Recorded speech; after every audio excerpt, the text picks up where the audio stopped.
And if we want this war to stop, everything we do in every our action, we need to have this thought of connection. Здравейте, много ми е приятно, че ме поканихте, ни поканихте за интервю. You had the unique chance to meet Dalai Lama.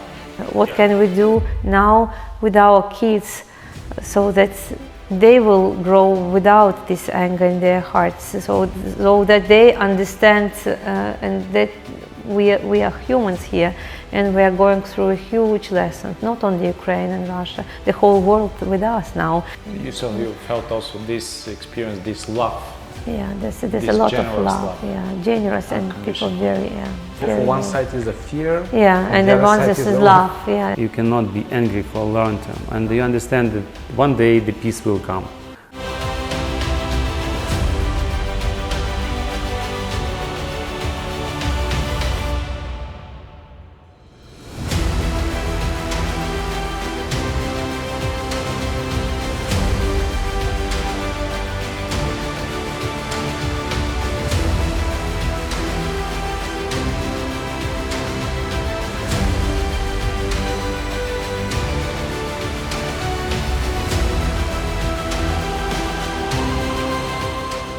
Hi Natasha and Sasha, we're so happy to have you here, and I just want to say what this interview is about. It's not about politics, but we are curious about your story, because we think that your story is the story of many other people who are trying to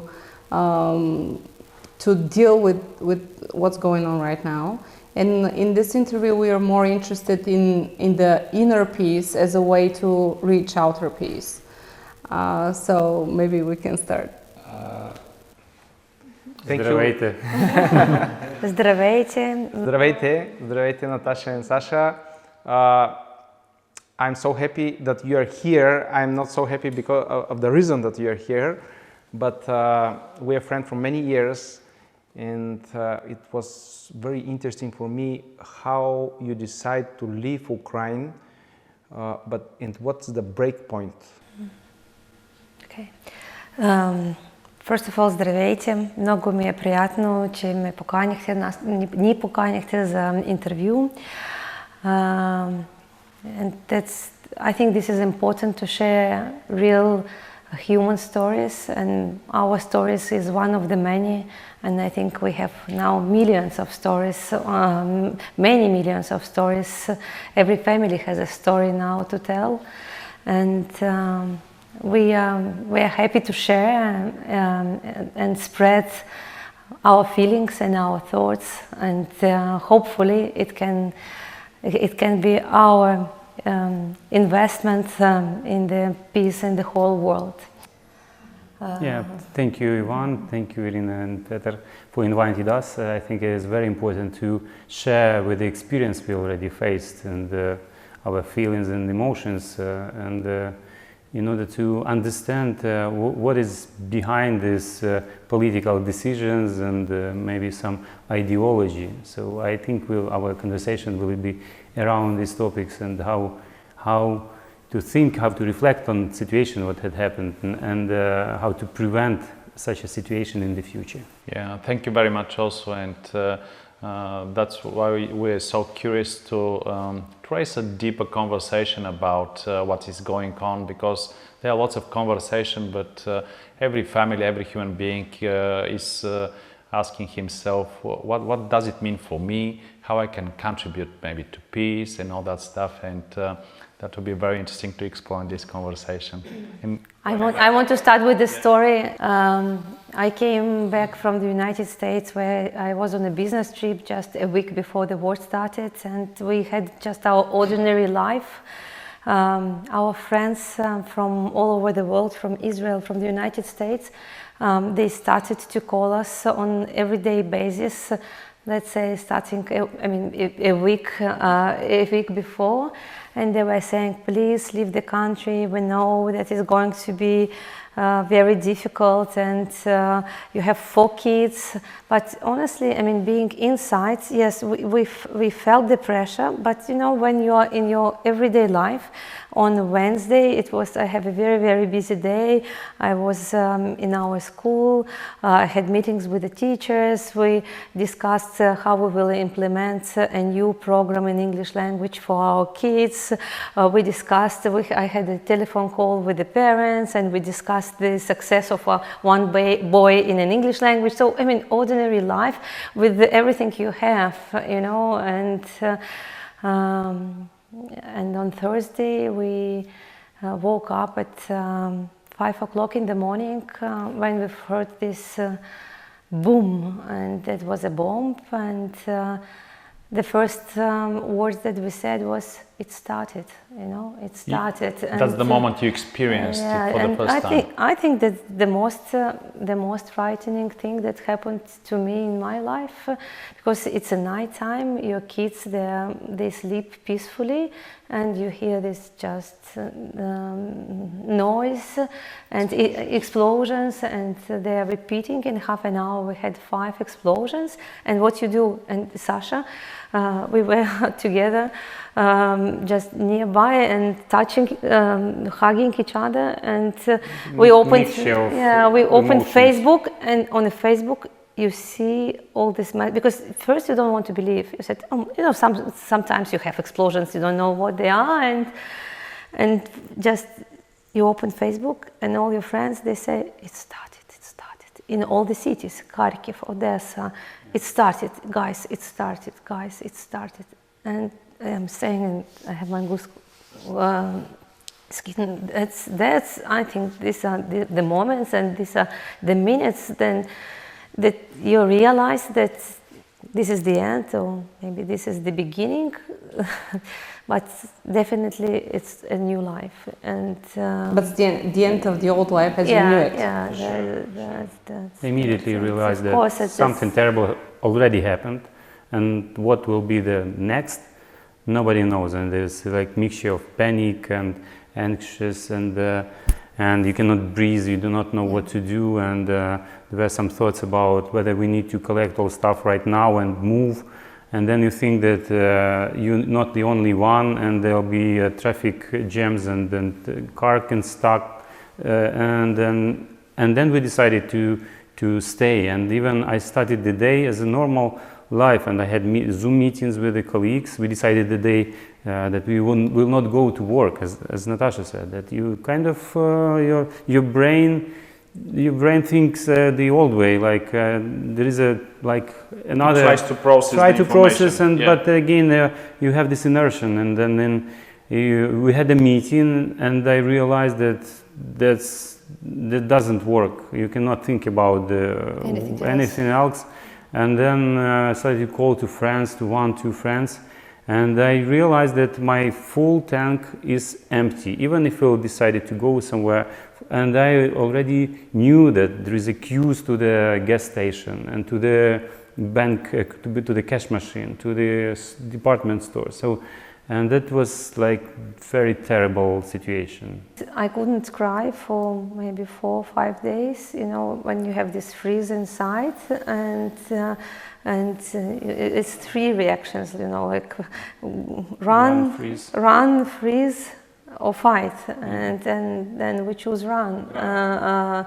And when you run again, you need to be very concentrated, and mobilized. Yeah, and I think the decision to leave, we made it quite late. I mean, first, you know, even after the first explosions, you think, your mind helps you to think that it will not repeat, that maybe they will stop it. I mean, writing the articles, you see no victims so far, and you say, okay, maybe this will stop. Why should we run away? 4 kids, full house, a dog that doesn't have an international passport or whatever, and you think, okay, let's wait, maybe it will change. And then in the afternoon, when Sasha got the fuel, he managed to find. It was 6 o'clock in the afternoon. We made the decision to go, and we have 1 hour and a half to pack, and at around 8 o'clock we left. In the moment of decision, what clicked? What happened with the new that you felt that that's your way? There's numerous information, different information from different sources, and as soon as I realized that it is happening nearby, because one of the first aircraft was Ukrainian aircraft was shot like 10-15 kilometers from us. In the near village.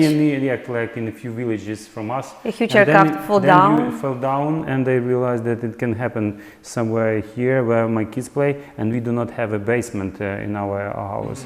So it's like literally kids play next to windows, and when I look at that, they even wanted to play outside the football, and I started to call them back because you never know what to expect. And then yes, I realized that I need the fuel. We've got the fuel. Natasha's parents, they live in Moldova, in Chisinau, so it's like a safe place to move the family. So and I decided to go. It's interesting that you have 4 kids. We also have 4 kids with my wife, and almost the same ages. I'm always thinking about that how they experience the war and what they feel with their mind, body, and heart. Especially in these first moments, how they process that. That was also I was watching, and of course, I mean, we all understand that we're experiencing now a trauma. It's a collective trauma. It's a trauma for our family, for our kids, for the whole country of Ukraine. But the kids, at the same time, when you look at kids, they're full of life, and you cannot stop life. You know, I think it's the same when you tell kids that somebody is died. You know, maybe they will process it later. You understand? And then when even we tell to the kids. Excuse me, how old are the kids? Let's say, because 1 year. 15, yeah, 1 year and a half, 7 year. 11-year daughter, and the oldest son is 15-year-old. So you have baby and you have teenage. Yeah. And maybe they experience differently. Because they woke up at different times. We talk to everyone separately, but of course they've heard all these conversations before. I mean, when our friends started to call us, so they were in this information field. So it was not something like it wasn't new for them. Yeah, it was not new. But of course, the next question the kids ask, what are we going to do? And because they've heard that our friends, they called us to leave earlier, they said, why didn't we do it when our friends... Maybe we need to go, maybe let's go. Yeah. So they push us as well, yeah. And now how they feel, because you travel from Moldova to Romania, now in Bulgaria. You know, I think they're in a big stress, but again, as a kids, they cannot reflect on what is happening with them inside. They look at us. What we see, I mean, their behavior is different. One is, I mean, most of them are very much tired, and this is the same way we feel, you know. I mean, for a couple of hours, I feel full of energy, but suddenly, like in one click, I'm just exhausted. I'm exhausted physically, emotionally, and of course, thank you for hosting us. And here we feel like at home, and the kids are busy with your kids, and it brings us joy. You know that we are not in a sorrow all the time, but yeah, the life is happening, and the life is going on. And of course, I mean, in such a case, when I think that after the first explosions, the most frightening things were 3 full days in a car, non-stop. You were 3 full days in a car. Yeah, it was 3 full days in a car at night time, and. So there were a lot of adrenaline, yeah, you know, yeah, and then you don't know where they're going to attack. You have an energy then. Our friends, they were just behind us, half an hour behind us, and the bridge just was broken just in front of them. Can you imagine again? And the huge traffic, because the bridge was ruined, destroyed, and they spent like 7 hours just to get out of this place. Or we were staying to cross a big, what is it called? Water station, electric station, hydroelectric station, which is considered to be a strategic object, and we need to cross this river Damba, and we were in the queue for 7 hours. 7 hours when you just stay. And it's uncertainty because you don't know whether it will be bombed or not yeah. bombed. Or And it's then uncertainty. Only one car. And they started to check the documents, and you read all this news, and the kids, you know, it's interesting how they, of course, they look how you treat all this news. For example, the middle one, who is 7 years old, he said, if I just only could, I would go to Russia and would tell all these people that Putin is lying to them. If I only had this chance, you know, I want to tell that we are suffering here, and it's interesting. And what I understand for children is very important, your state and how you behave, because they are looking at you. And from another side, it's very difficult because you need to hold this uncertainty. And when you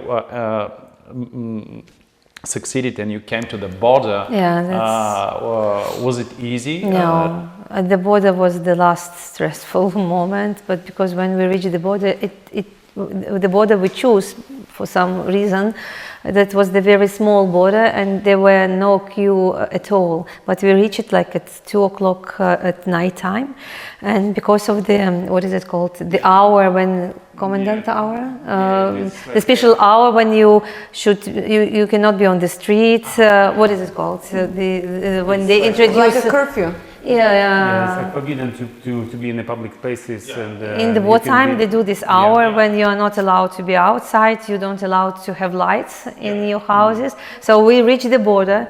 It's a complete darkness, complete darkness. People with guns, and they say, please turn off your lights in the car and wait. And this is, you know, night. And you understand that you can be attacked anytime, and in a car. And then, because the border is very small, they didn't want us to allow to go through, because I mean, they didn't want to allow Sasha to go through. And we said, look, we have a law. We don't ask you to do something wrong. This is a law. Just look, open internet. And they said, we don't know. We understand this law differently.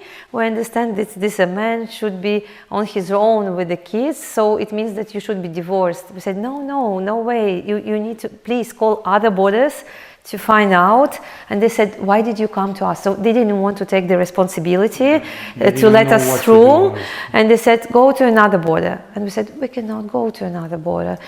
Look at us. We've been like 60 hours on the road with the kids. We are tired. We're here with you. Please allow us to go through. As a whole family, you mean? Yeah. And they said, no. And we waited outside of the border. And they said, don't wait here because the police will come to get you, because it's not allowed to be on the street. And I don't know, all our friends, all our family were praying in Moldova, everywhere. They knew that we are at the border. And I went to talk to this woman again and said, look, I mean, we don't ask something wrong.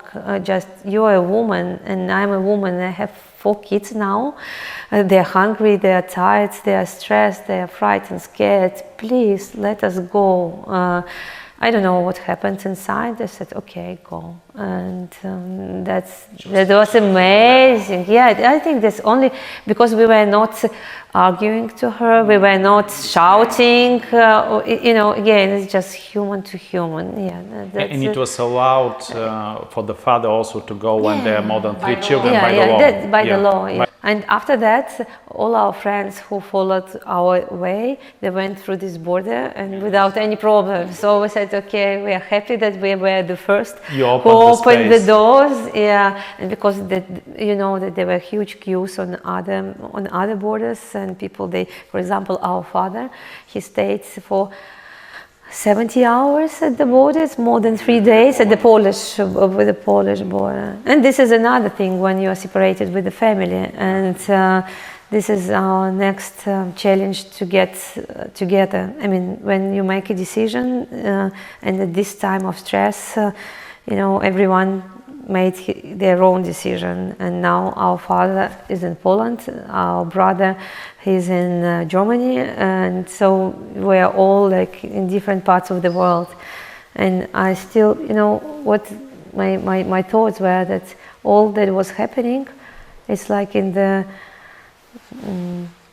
the books that we read in our childhood about the Second World War, you know, the feelings that I had, that was exactly that I remember from the books that we read at school, how it started, how people felt. I remember all the stories about my family that was separated during the World War II, and I thought, we are lucky, we have internet, and we can be connected, we feel connection, you know, you have 1,000 calls during the day asking where you are, what you do, what is your plan, can I help you? You started to focus the attention on what is working, because our grandfathers and grandmothers, maybe they were in a more difficult situation, what they see. Yeah, I would like to add here that on the other hand, the people started to help other people as well, and where to go, just inform, we were met from friends of friends, just similar situation as here, and with Ivan, we just were hosted with the family. We just, as we've seen it in the stuff on the tables, on the sofas, they just literally stood up and just moved. And they gave us the apartment. They gave us apartment in Kameniec-Podilsky, in downtown area. Just here's your apartment. You can stay here just for a night, because we turned from Moldova, then to Kameniec-Podilsky, and then we go from another side. So. And then we just called them a few times already in order to help other people to be in this area. There was a problems with the fuel. They just allowed just to full just only 20 liters in one car, and then we were happy to find a place where it just gave us 50 liters in our car. So there's another story that you just run out of resources, and including like gas, money, I don't know, water, and everything, and then there was a huge queues over there. So of course the people in panic, and of course they all nervous and anxious, but the level of help was incredible. And this is like a, you know, second part of another part of the medal, of the coin. One, this is a horror, fear, pain, but the other part is miracles, you know, beautiful things. Beautiful things are happening, and you can't believe, you know, and this is such a lesson for our kids. Every time we met people that helped us, just help them without anything. They said, my God, so kind people, so kind people. That was Sophia was repeating all the time. Such kind people, how they can be so kind, you know. And at the borders, these volunteers that give water, toys, sweets to the kids, and again, you can't believe this is happening. This war unites people, you know. And I think this is the moment when we feel so much interconnected. That everything you do, or you, I mean, if you connect someone, then it just, you know. So you felt also this experience, this love. Yeah, there's a lot of love. Yeah, generous, and people very, For one side is the fear. Yeah, and then one is love. Yeah, it's like white and black going together. And when you see and concentrate, and I wrote in my group to the school, I said, let's collect these stories, let's remember them, let's publish a book then with all these stories that happened to you, beautiful stories, beautiful, beautiful stories, and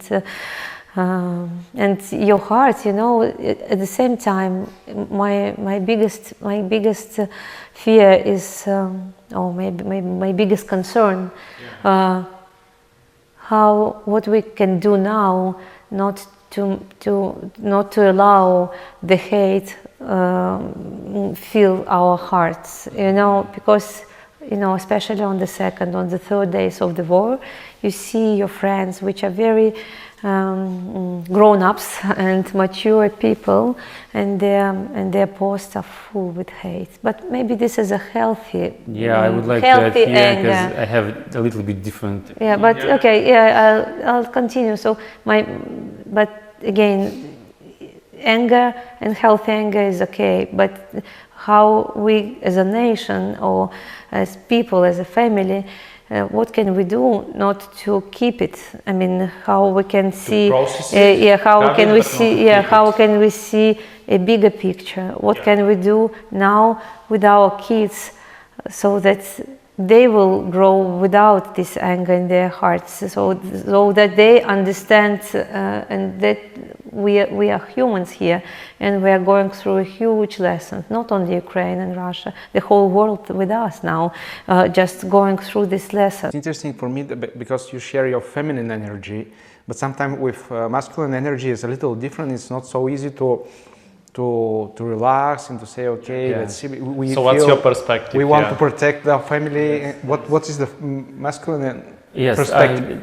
This is a good point that there is a masculine and feminine energy in this world, and I think war is definitely this masculine thing, and I think the feminist part will go after a little bit further, like in the nearest, I hope nearest future. We already invented like something to substitute these kind of wars things, like with the sport, with the Olympic Games and so on. So we kind of found a way as human beings how to channel this energy, you know, somewhere where you have rules and you have to do something. But in case if one country for many years just pump this negative energy inside, so they definitely faced in Ukraine with similar energy in order to stop. I mean, this is, and the lesson here, we just discussed this yesterday, the lesson here that there is a healthy anger, which you can convert somewhere. And our kids, if we're saying about the kids and reflection, we need to learn them how to convert the aggression into something like positive or something, or just to know that I'm angry right now. So not to suppress it, not to suppress to it. acknowledge it, and then out of that to see how you can channel it. Otherwise, kind of, I think there is not only war for territories. It's definitely not for territories. It's not even war for ideology, as it was like in communist and capitalist. It's war about like about the values and the principles. This war is not about muscles and the weapons and then all this. It's war about the senses and what we feel and how we see the future of this world. And the values. And the values. Exactly. I just missed this word there. Definitely. And in this case, you need to understand that when we prepared as a country, as an army, we informed that military forces of Russia that there'll be hell for you. That won't be like easy walk here, because we will not invited you. We didn't invite you, so you will be met with weapons. And then I think this is aggression is relatively fair. I mean, in this case. In order to stop, because before, like prevention, there was a numerous negotiation, this and that, but no. So, saying about anger, yes, anger exists, and we have to admit it and think how we can convert it and transfer it somewhere else. Now I think, and it's very short-term energy, I would say. Anger, you can pump it, of course, with the propaganda and so on, but it's short-term, I think. long term, you think how to introduce and involve the feminine energy, and in order to create and build and reconstruct everything and build a new future. So now with the bombing and everything is destroying. Sometimes it's very easy to destroy something. It's not a problem to destroy something, but it is not. The question is what we'll put on this place, what we'll create on this place that you destroyed. So what for me, it's a still continuation of collapsing of Soviet Empire. I mean, even buildings, I think some of them are new and so on. And even buildings, it's a symbol. I mean, this war is about symbols as well. You know, symbols and meanings, new senses. So, and you see how the world support Ukraine and how it's became a TikTok and Instagrammable, yeah, or how it looks even, and it's even in fashion right now. So social media plays a huge role in this regard. And here you have this, yes, destroy the old buildings, this old-fashioned way of making wars. So, I mean, there's like two different worlds. And the problem is actually how to connect, because we live in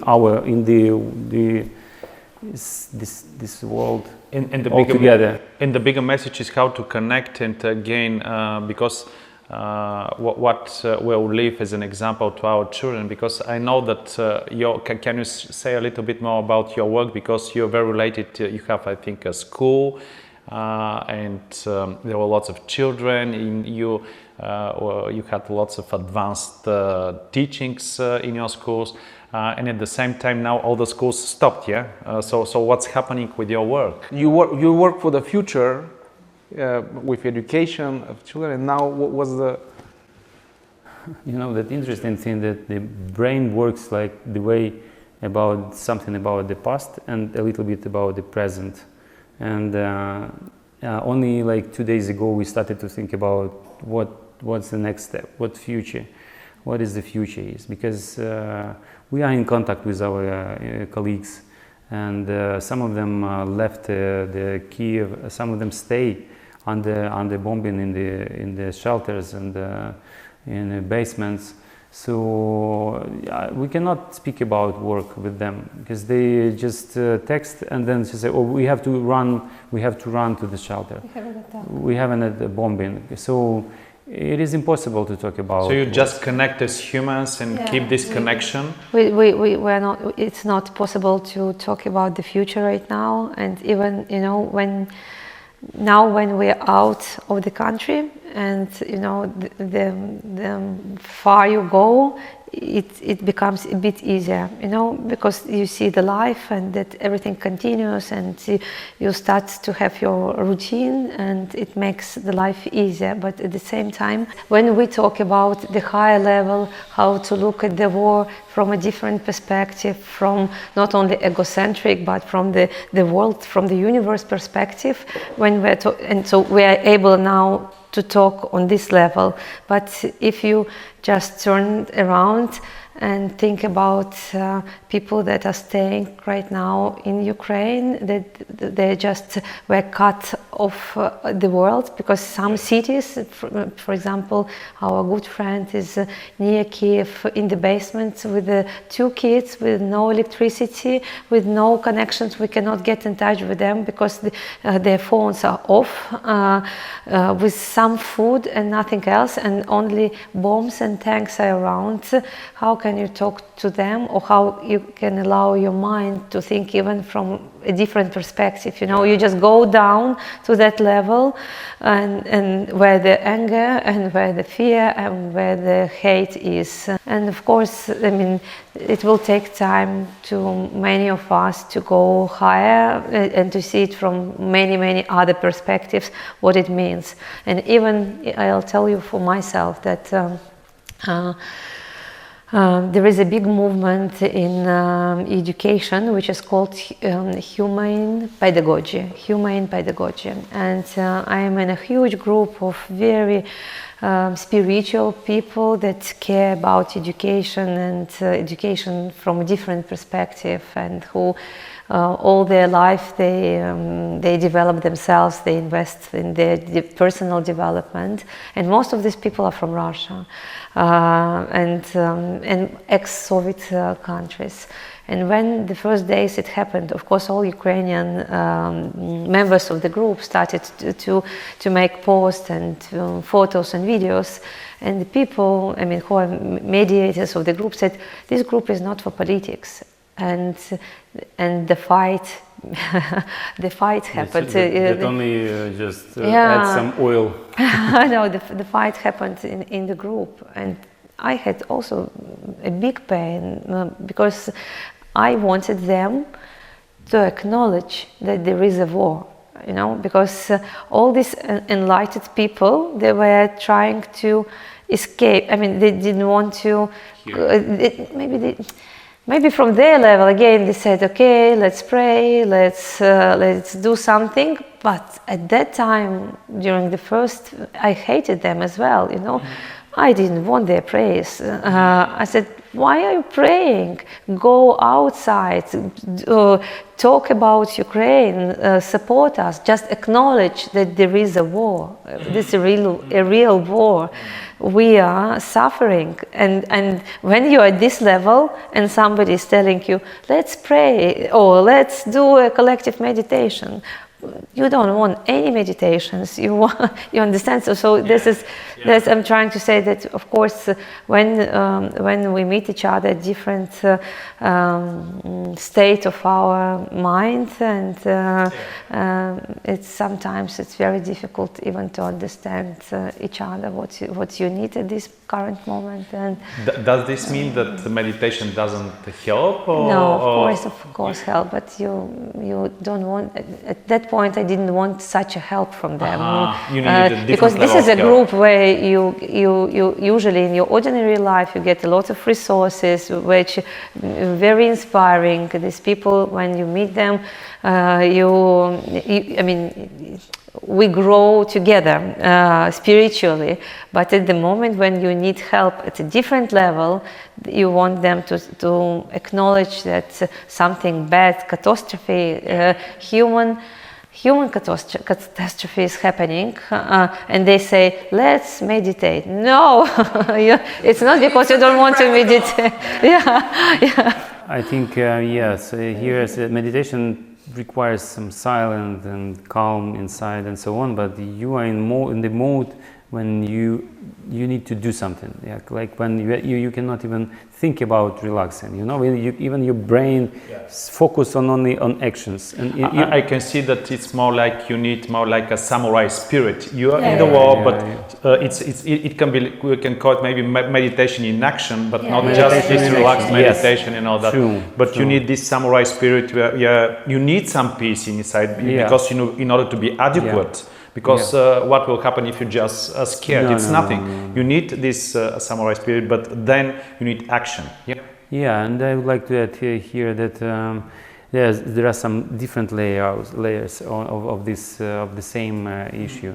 Like let's take a long-term perspective. For Ukraine, I mean, all nations are united. The support of president is huge. You know, there is a bigger things happening right now, just here and now, about the whole future of the nation. I mean, long-term perspective, with the help of the rest of the world, of human attention to this will be okay. I mean, now there is a need, I mean, to react like immediately and to some extent. That is why this aggression can be helpful and healthy. When the people react right now, when we need not meditation from them and words support, just some actions as well. I mean, because actions just save lives, and actions just give some, you know, opportunities for peace, for faster peace.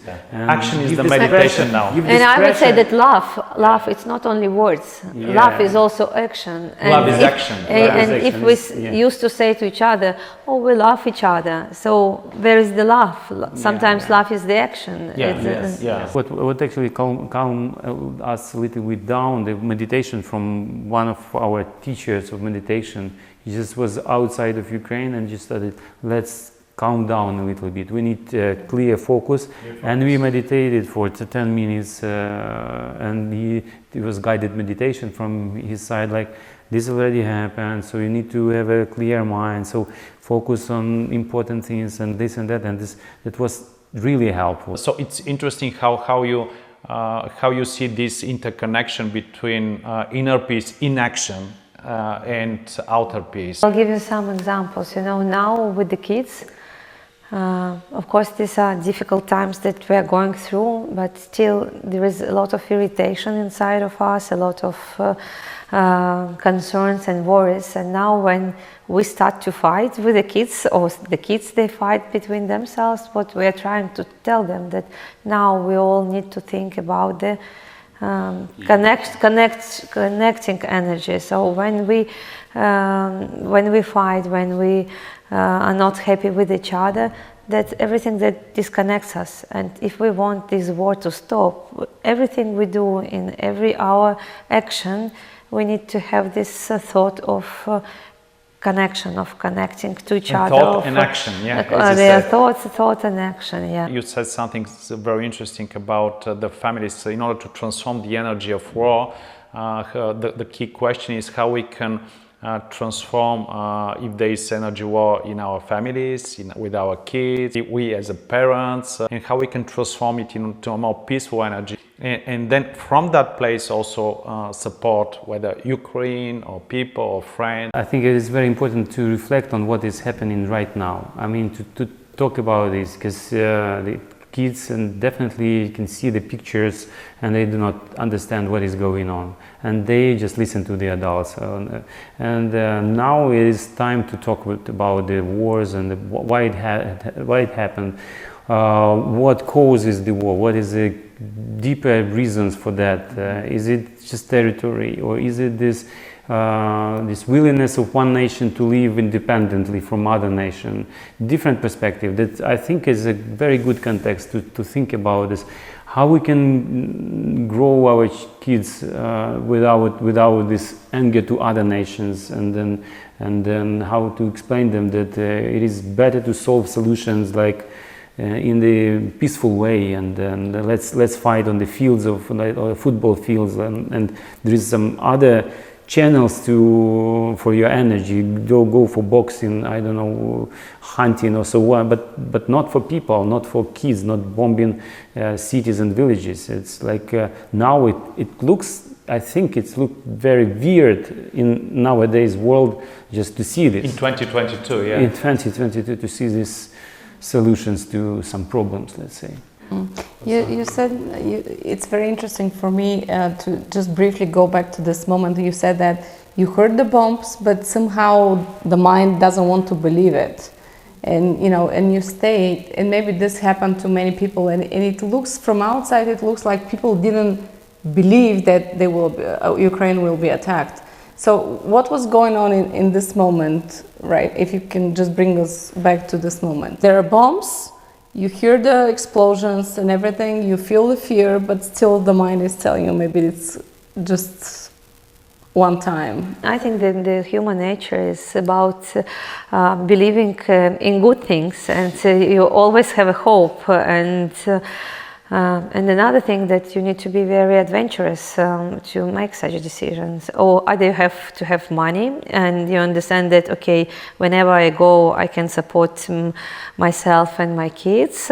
Or as many people in Ukraine that were, all the bank accounts, they were frozen, and immediately you cannot get, you usually in our families now, you don't keep cash at home. You have cash on your cards and maybe on some bank accounts. So first, I think this is also the courage. You need to be courageous to make such a decision. And again, and the second thing, you need to believe the universe. Even that if you do such a decision, you will meet on your way you will meet people who will help you. You will meet signs. You will know the right way to go, the right border, the right country. Because it's like a journey. And that's what happened to us. You know, we had plan number 1 to go to Moldova, and this was during the first day of our trip when the borders were closed and they introduced a law that they don't allow men to leave the country. So we had a plan number B to go to Western Ukraine. Then they introduced these changes that the men with a lot of kids are allowed. And again, we went to Moldova. So we are very open now, and we are also very scared. All our businesses, they are freezed. Nothing is happening, and we're not sure that they will, even if the war stops with any results, and we will need everything will need to be rethought and transformed. What we understand now, it will never be the same again. Just that we need to accept it, that we are starting from zero, and maybe not from zero, from minus. The key here, I think, it's openness for the world. Yeah, openness for the world. I think it was one of the key points for decision making that we kind of trust this world, that we will go, we'll find our place and the way and meet people. And I'm glad that Ivan just stopped us in this rush. We just decided, okay, we'll stop for one night, thank you, Ivan, but then we'll go and just have some time, just meet people and think about the future differently, without this rush mode. And this interview is a huge reflection for us. Thank you. I think it is an excellent exercise to talk over and even to think and to find the place and time to do this. You know, and I want to support that. I think for all Ukrainians now, my message to Ukrainians would be to be very open to the world, just and the world will bring the chances, new opportunities, new ways for a new life. You know, if you are very closed and full of anger and hate, you will not notice that the life is still beautiful, that there's so much love around you. And so what I feel is that it's really about inner and outer journey, and really trusting life. That you had the unique chance to meet Dalai Lama. Are there any words that he shared with you, or at that time, that somehow are supporting you now, or they're in your heart? Because he is a man who definitely knows and can teach us a lot about peace. You know, there were a couple of questions that we asked him during our audience that I think are very related to what is happening to us right now. One of the questions was about, at that time, it was 3-4 years ago, about the war between Ukraine and Russia. And the second question was about the leader, and in Ukraine, why don't we have a proper leader? And the third question was about the kids. How can we teach them to be connected to themselves, to their feelings, to their heart? How can we educate their heart when our teachers and the people of our generation is completely cut off of whom they are in reality? So I'll start from the beginning. When we were talking about the conflict, at that time that was a conflict between Russia and Ukraine, he said that the main problem is not outside, the main problem is inside the country. And if you can make people in Ukraine focus on the main values, on the values like love, kind-heartedness, compassion, that's the things that unite us. This will help the country to go through all this. Love, compassion, and kind-heartedness. Kind-heartedness. Yeah, these are 3 words that he repeated numerous times, and he calls this a secular ethic. You know, that Dalai Lama says that I would wish that there is no any religions in the world, but only secular ethic. And secular ethic is about how to be kind, how to be compassionate, how to understand that we are all connected. How this will impact the countries. He believes that when we as humans think about these secular ethics and these things, we open our hearts to each other. And again, this is about, in my opinion, this is all about raising our awareness, about our maturing and awakening. As human beings. Yeah, there are two big things that we need to work on. This is our awakening, understanding that is something more than just us. And the second part is growing up, which is which not aging, but maturing. So seeing the world from much larger perspectives, from different perspectives, from different lenses. We see how it's difficult. You feel the anger. Someone can ask himself how practically can have compassion, for example, for Russia, or for everything that is make me angry. How do you? I'll tell you what Dalai Lama did for this world, and together with American University, it's called Emory University, they created a special study program for kids from the age of 6. I mean, for the whole school, for the primary, middle, and high school, which is called social, emotional, ethical learnings. They created the whole program, the special course to prepare teachers to be able to teach this program to the kids, and the books, and this is amazing, you know. This is a tool, yeah, and because when you ask how we do this, we need tools. Someone starts doing yoga and find that through the body he feels this connection.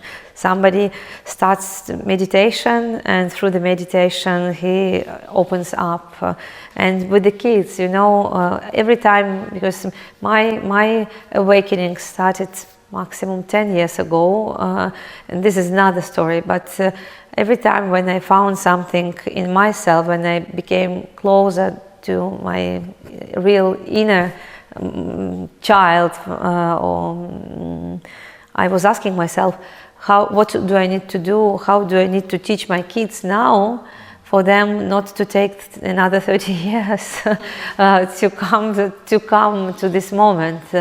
And again, the books and this is social, emotional, ethical learnings. This is one of many tools, but which is very practical and which is very scalable. Yeah, I mean, if you approach any school can sign up. Any school in the world can sign up for the program and can introduce this as a lesson.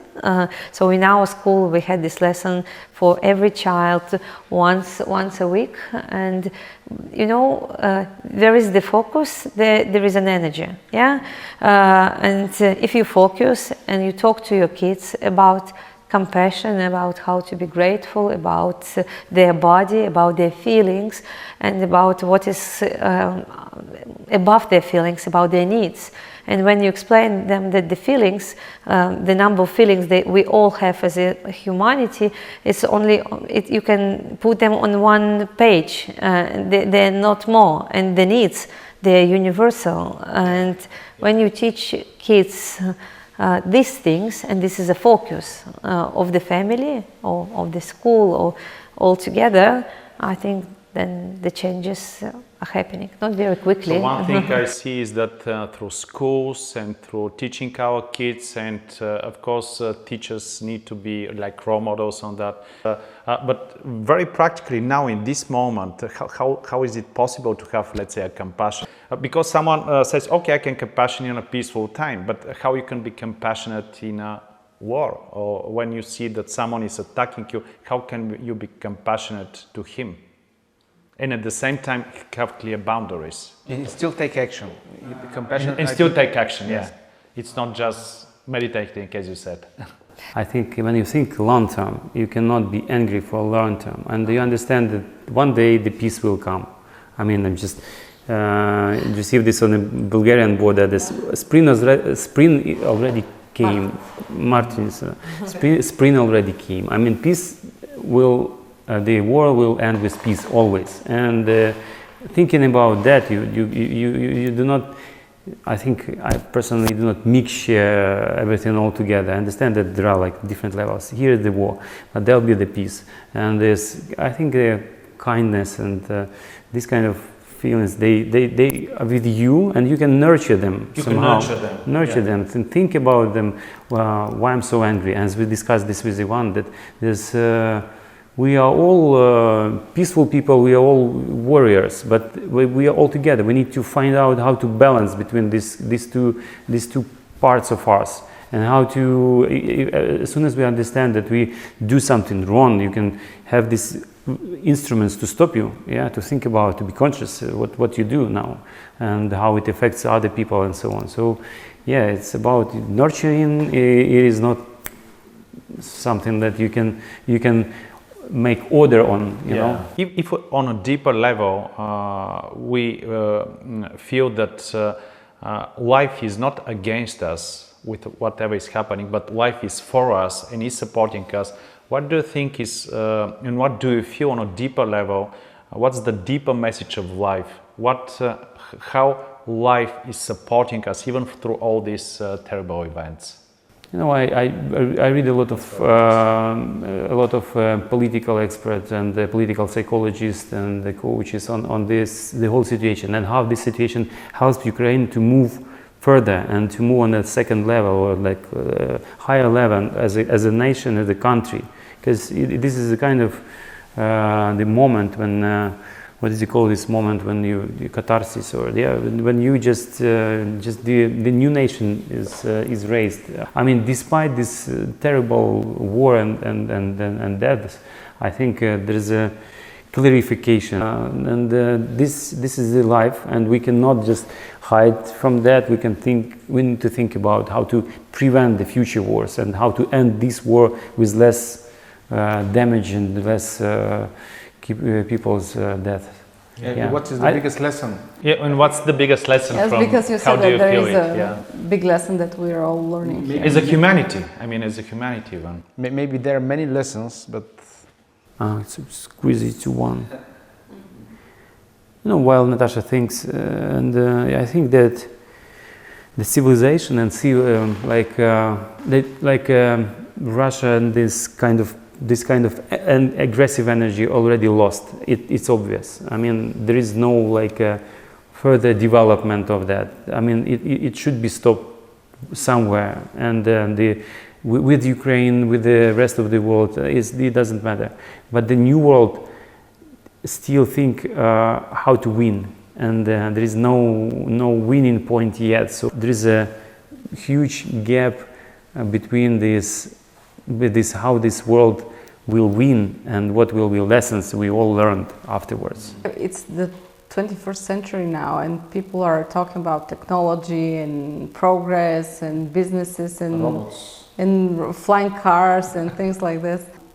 We somehow are, as humanity, are very advanced in our minds, but somehow on one side we've taken peace for granted, and because nobody expected it. This is a little bit like shocking for everybody. Yeah. I mean, nobody from our generation has seen war. Our parents have seen it probably as little kids, but we haven't.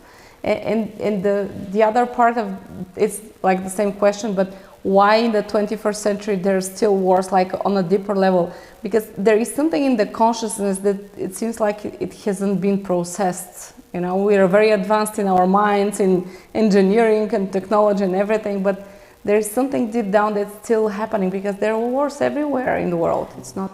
You know, I was even thinking that this war came straight after COVID. You know, the first lesson, COVID. Then does it mean that we didn't learn it? Because you know, it's we learned how to live with COVID, but did we did we pass all these lessons that COVID brought to us, you know, as a humanity? To feel more connected, maybe, to go deeper, and to take care about ourselves. And to take care about ourselves, first of all, you know, because what happened, COVID just hits people's, the weakest places in their bodies, because nobody wants to work with their minds to heal their bodies, right? And so did we learn these lessons from COVID? So COVID came, and then the war, and again I'm sure this is... I had an insight that COVID came for the body and the war came for the minds.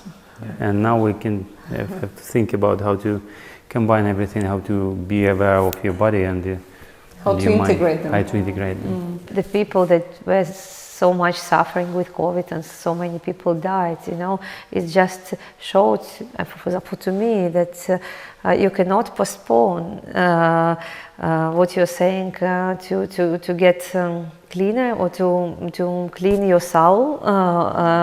That's what I'm always thinking, you know, that we are not religious family, and even on our way of self-development, we still don't have this routine as we clean our teeth, clean our souls, and how can we create such a routine and how we can teach our kids. So again, this is about what is the action, now we understand that we need to clear our souls, and then we need to clear our anger, then we need time and place to forgive ourselves, to forgive others, but how to make it a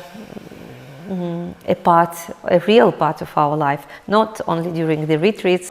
I really believe in Jesus, in Bulgaria is Orthodox country, I think Ukraine is Orthodox country, Russia is Orthodox country, and we all have Jesus-like example, and now we see two Orthodox country in war, and I say, wow, this is unbelievable.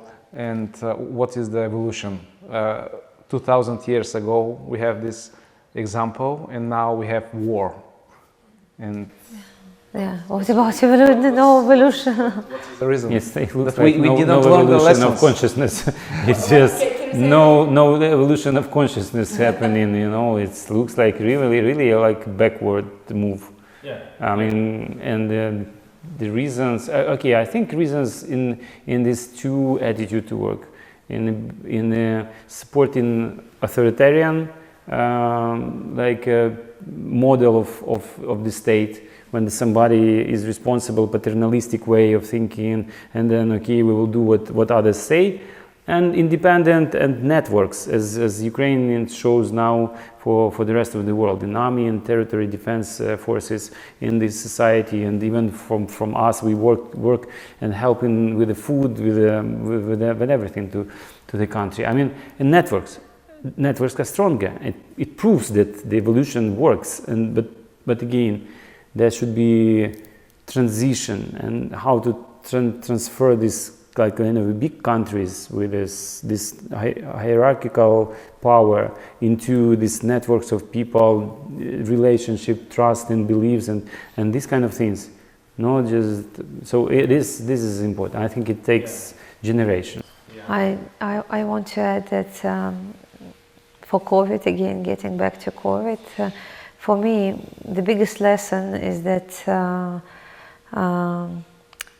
we most of the time, even I'm talking about myself, the family and the country, we hide the dirt under our carpets, and we think this is clean, and because the dirt is under the carpets, and I think maybe later, maybe when I have time, I'll do this general cleaning, and COVID showed us that general cleaning, you don't need to postpone, you need to clean, and you need to put much more efforts and time in your cleaning, in cleaning of your of mind, soul and body. You know, again, this is very materialistic world we live in, and when I was thinking about COVID and what is what COVID is doing with people, and why they die, and what others who are around them, what lessons they can learn. You know, that for me was about that we don't need to postpone, we don't need to hide anymore. We need to acknowledge that this is the time for us to awaken more and to show this in action, not only in words, because you have the concept, but then you don't do this. Now it's in the doing. Maybe. Yeah. Now it's coming the time of doing. You see, What is the next action? What is the next obvious step? step? What is the next obvious step? And for the war, again, I think the lessons again are learned from different perspectives. Yeah, maybe from our family perspective is it's, you know, from looking at this from the positive with a positive outlook, I would say it's a new beginning, and this is a time for all our dreams to come true. And we mentioned that sometimes you need to be careful with the words, because everything you think, it comes true. So when you are open, and as we said, the life will bring you the opportunities, and we just need to believe in this. In terms of the country, the beautiful things that I see is this, as Sasha said, that something new life is emerging, and how the country is united. And I mentioned one of the questions to Dalai Lama was about the leader, the president, and we always complain about our president and find all the worst things that he's done or he's doing for the nation. And what Dalai Lama said. Yeah, and Dalai Lama said, the problem is not in the leader, the problem is in its followers. So when the followers of Ukraine will pray for the president and will thank him every day and will trust him and will believe in him, he will be the great. And now that's exactly what is happening. You know, when you see these posts of people that never supported him, from the business elite that was always complaining to the president, now they don't allow others to do negative comments, and they say, yes, we have a lot of questions, but not now. In the time of the war, we need to get united and to support him in the best possible way. And I don't believe in it, really. That's so beautiful. Beautiful. People say, our president, you know. So in terms of the evolution of consciousness, if we see this curve of the evolution, so what's the big lesson of COVID? What's the big lesson of the war? What's going on right now? Black and white go together. How if you see beautiful moments, and which shows to you that you cannot close your heart. You cannot. You just see miracles are everywhere. On every turn, there is a miracle. And but maybe also if we embrace, as you say, and the good and the dirt, and from that place it's emerging. It comes together. Yeah. And what was the third question? Just I'm very curious. You said the third question was about the kids and how to feel more connected. But I think I bit explained that the kids, because how to teach kids. Yeah, of course you need to develop and to grow and to educate yourself, and so we need to educate teachers, and then we need to bring it to the kids, and it's all about, again, secular ethics. So the main things is to talk to kids about very simple things that we don't usually spend time on. Just talking to kids about this, about great and maybe experiencing doing exercises, and even body awareness. You know, the part of the subject is body awareness, when they just close their eyes and they do. Maybe it's not a real meditation, but it's still, again, it's awareness how you can feel your toes, for example. Yeah, and this is. Yeah. Thank you so much for all your time and for opening your heart and sharing your thoughts and wisdom with us. From our side, how do you see now your future, And the second thing is, what's the message that you'd like to share with people around the world? Let's start with the first one. We're open to see our future, and we're open for the opportunities. We are just looking for a place where we can stay for a longer time, but on the other hand, we think how to help Ukraine to build a new country afterwards, and how to create something for the country as well, and give it to people. And it's like there are some perspective, like short term, middle, and long term. I mean, long term, I think we will focus definitely on bringing awareness to this world, on sharing our experience and thinking about how to prevent such a situation. Working with the educators from all over the world, with our partners from all over the world. I think this kind of our experience actually can help others to think differently and to rethink the normal, peaceful life, and to value this life, and to understand the precious moments in families and so on. During COVID, everybody was pro and anti-vaccines and pro-vaccines. Now people again turn against each other, pro-war and against war. Yeah. So, what would be your message? How do you feel it on a deeper level? The world is united with everything, good and bad, evils and devils and angels, and so we need to integrate all parts of the life. Understand that it is a way how we grow, and what we can do is just to transfer our knowledge and experience to our kids and share with them. But yeah, I think the lesson is the world is united. It's not like in our mentality. I think we do not consider like Ukraine is something separate from all over the world. Now we understand that there is from the higher perspectives that there is a fight between like a prosperous future and this old past, like a dark times. It's like definitely. It definitely were in the minds, and so and that is a lesson to learn and message we want to share. Thank you. Merci много. I just add a bit and fully agree and support. I think the life it's interesting journey, and we are on a journey in a journey. And I believe that our world is a big school, and what we can do in this school is to learn our lessons. Yeah. And when we learn our lessons and become better, then the world becomes a better place. And our children, they can learn only from us. So we are the best teachers for our kids, and the kids are the best teachers for ourselves.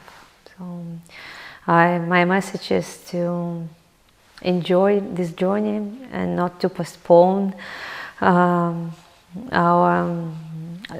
postpone the lessons, and to clean the dirties out of our carpets, and